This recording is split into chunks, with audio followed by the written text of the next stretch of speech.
बिहारी वाजपेयी जी ने कहा था, ये शब्द सभी ने सुने होंगे, इसको मैं एक बार दोहराना चाहूंगा कि भारत कोई भूमि का टुकड़ा नहीं है, ये जीता जागता राष्ट्र पुरुष है। ये वंदन की धरती है, ये अभिनंदन की भूमि है, ये अर्पण की भूमि है, ये तर्पण की भूमि है।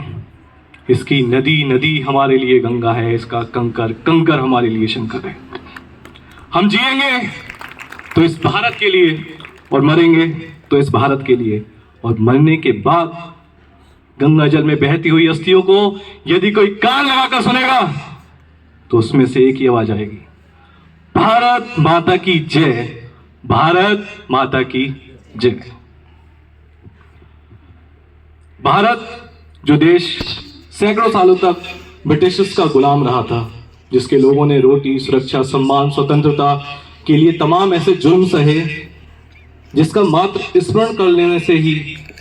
हमारी रूह कांप जाए। लेकिन आज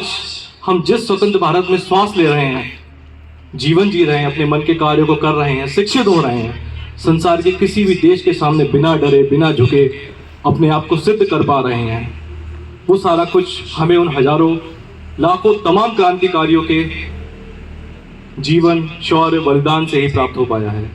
अंग्रेजों के इतने क्रूर शासन के बाद भी जिस जिस व्यक्ति ने उन अंग्रेजों के खिलाफ अपनी आवाज को बुलंद किया, बिना किसी मृत्यु के डर से, इनकलाब की, स्वतंत्रता की, स्वाधीनता की, जल की, जंगल की, जमीन की, अधिकारों की, आने वाली पीढ़ियों के स्वाभिमान की, उनके जीवन की आवाज को उठाया, और जब ये सारी आवाजें मिलकर एक गूंज के रूप में बदली तो ब्रिटिश सरकार की हुकूमत के कानों से खून आना शुरू हो गया था। भगत सिंह, सुखदेव, राजगुरु, चंद्रशेखर आजाद, राम प्रसाद बिस्मिल, अशफाक उल्लाह खां, मंगल पांडे, रानी लक्ष्मीबाई, महात्मा गांधी और न जाने कितने ऐसे लोग जो भारतीय इतिहास की छाती पर ऐसे चिन्हित हुए जिनकी चमक अनंत काल तक भारत के छाती पर हमेशा चिन्हित रहेगी।